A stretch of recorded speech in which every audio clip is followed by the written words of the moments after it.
Russia's biggest logistical problem may not be happening at the front.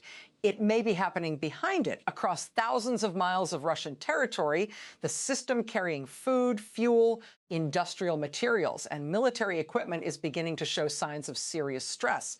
And there is one organization sitting at the center of almost all of it, Russian Railways, or RZD. The problem is that Russia cannot simply replace its rail network with highways. The country stretches across 11 time zones. In huge parts of the nation, roads are inadequate for moving massive volumes of heavy cargo. Railways are not just important to Russia's economy, they are the economy's backbone. The same tracks carrying grain to supermarkets can also carry ammunition toward the battlefield. And that creates a dangerous paradox. If Moscow prioritizes the war, civilian industry suffers. If it protects civilian transportation, military logistics lose capacity. And now, according to the figures presented in recent analyses, both sides of that equation are beginning to deteriorate at the same time. RZD is reportedly carrying debt approaching $52 billion, making it one of Russia's largest corporate debtors. Its profitability has collapsed. Freight volumes have fallen dramatically, and reports indicate that hundreds of trains are being canceled every day, while hundreds of thousands of rail cars are sitting idle. But these numbers become much more important when you understand what caused them.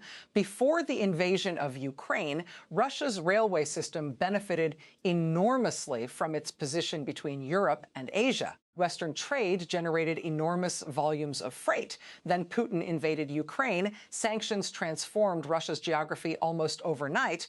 Western routes became restricted. European customers disappeared. And Moscow announced a strategic pivot toward China and the wider East. On paper, the solution looked obvious. If Europe closes its doors, send everything east. But there was one enormous problem. There simply wasn't enough railway capacity. In 2021, Russia reportedly moved around 236 million tons of freight toward its western and southern ports. At the time, the Eastern Railway network leading toward China had capacity of only around 144 million tons. Even after expansion, estimates put that capacity at roughly 180 million tons. In other words, Russia lost a massive transportation outlet, and the replacement route could not physically absorb everything. That is the first trap.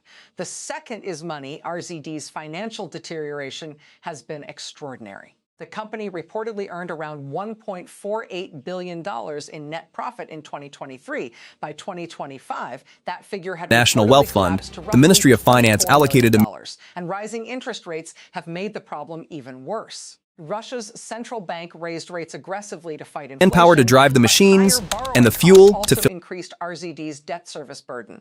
The company reportedly faced annual interest expenses approaching $6.8 billion. And then comes something even more revealing. The cargo disappearing from Russian railways isn't disappearing randomly. Grain shipments reportedly dropped by more than 26%. Cement declined by nearly 14%. Construction materials fell by more than 13%.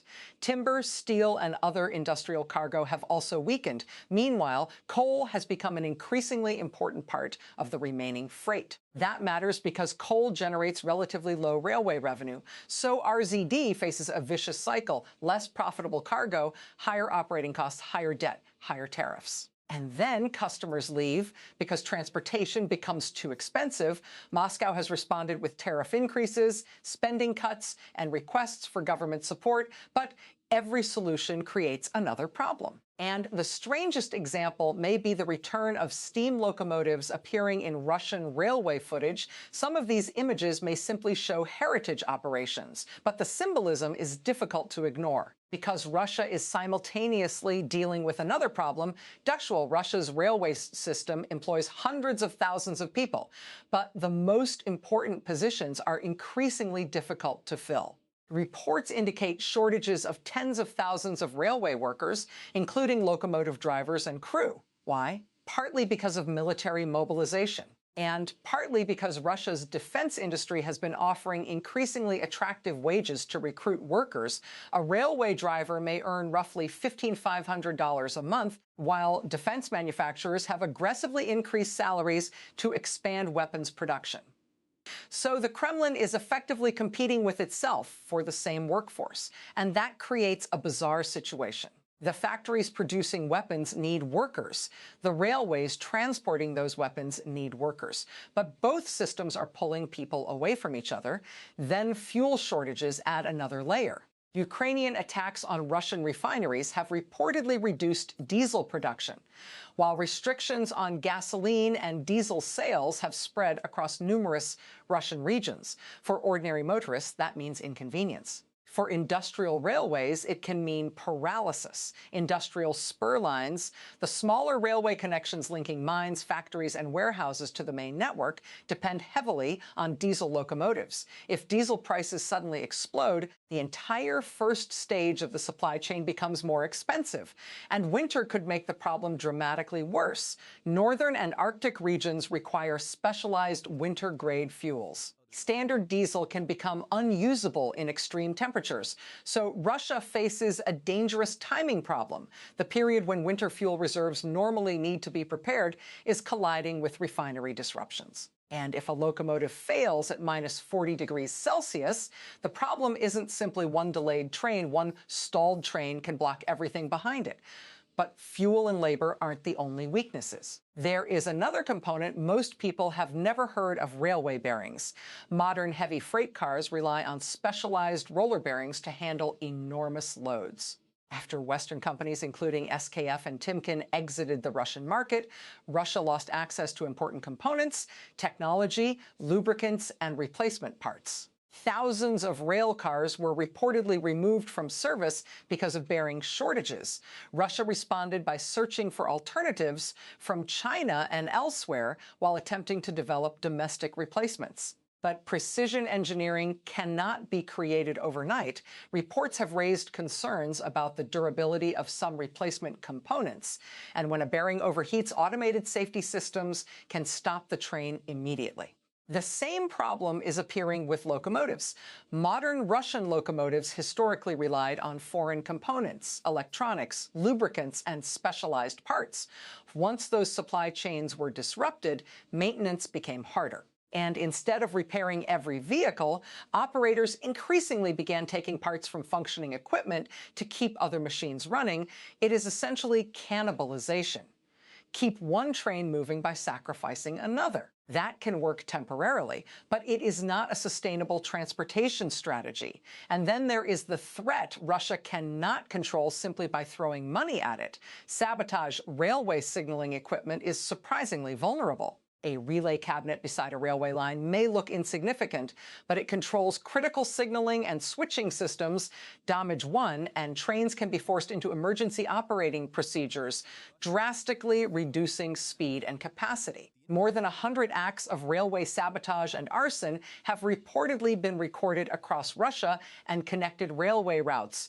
The strategic weakness is obvious. Some of Russia's most important eastern corridors, including sections of the Trans-Siberian Railway and Baikal-Amur Main Line, have limited alternative routes. So a relatively small disruption can produce a disproportionately large effect. And the consequences are no longer limited to military logistics. They are beginning to reach ordinary consumers. When fuel distribution becomes unreliable, food transportation becomes vulnerable. Grain must move. Trucks must deliver vegetables. Refrigerated vehicles must transport dairy and meat. Russia does not need to run out of food for supermarkets to experience shortages. It only needs transportation to become unreliable. That is why reports of special fuel priority for trucks delivering food are so significant. It suggests Moscow understands that the logistics problem is spreading beyond industry. And the farther you travel from Russia's central regions, the more serious the vulnerability becomes. In remote northern settlements, fuel and food must often be delivered during a narrow seasonal window before waterways freeze. If those deliveries fail, the consequences are not simply economic. Heating systems can become threatened. In Crimea, meanwhile, logistical pressure has been intensified by attacks against multiple supply routes. And this brings us back to the battlefield. A shell sitting inside a factory is not military power. A shell sitting inside a rail car is still not military power. Military logistics only become useful when that ammunition actually reaches the soldier who needs it. That is the hidden importance of Russia's railway crisis.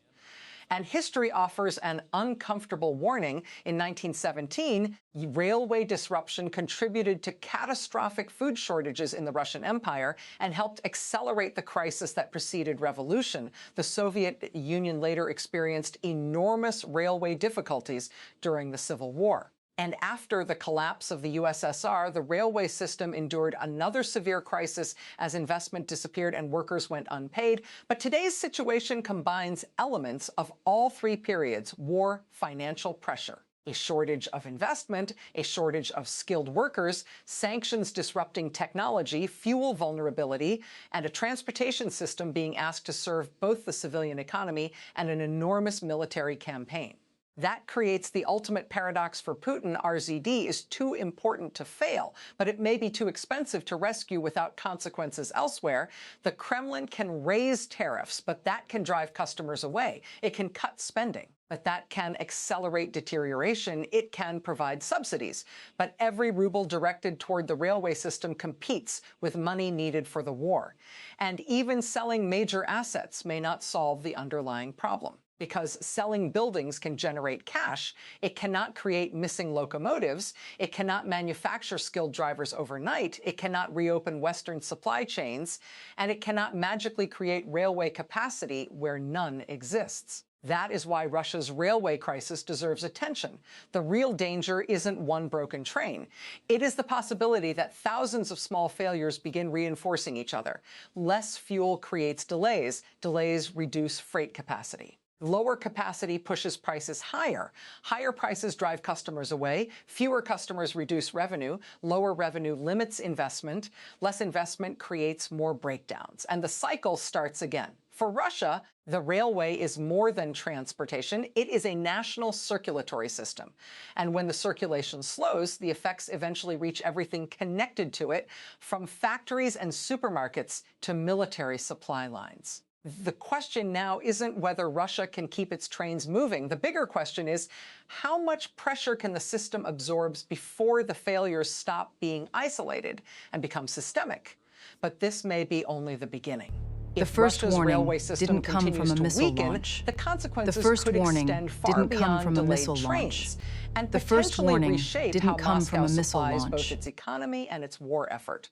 So what do you think? Is Russia facing a temporary logistics crisis, or are we watching the early stages of a much bigger systemic breakdown?